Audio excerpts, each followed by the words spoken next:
সকালবেলায় উঠে ঘরদোর বেশ পরিষ্কার করে নিয়েছিলাম, আর এদিকে মা গোপলুকে আর মহাদেবকে খুব সুন্দর করে সাজিয়েছে দেখলাম। তারপরে মা চা বানিয়েছিল, কিন্তু মাকে বললাম বসে খেতে, কিন্তু মা বললো আমার প্রচুর কাজ, আমি তোর সাথে বসে খেতে পারবো না। তারপরে চলে আসলো এই মহারানী, আর এই মহারানীকে খাওয়ানোর জন্য বাপ রে বাপ। তুমি সবাই চোখ বন্ধ করো, সবাই চোখ বন্ধ করো, সবাই চোখ বন্ধ করো। চোখ বন্ধ করছি।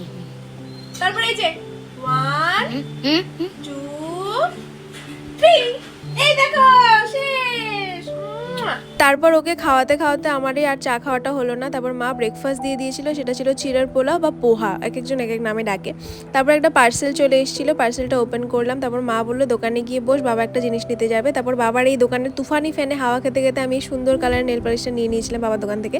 বাড়িতে এসে দেখি চোখের এই হাল, চুলের এই হাল, আর আমি বসে আছি পুজোর আগে কিছু করছি না। তারপর দেখি কোয়েল দি হেয়ার স্ট্রেটনিং করাচ্ছে, আর আমাকে ভিডিও করতে দেখে মুখ লুকাচ্ছে এরকম। তো that's it for the video, tata.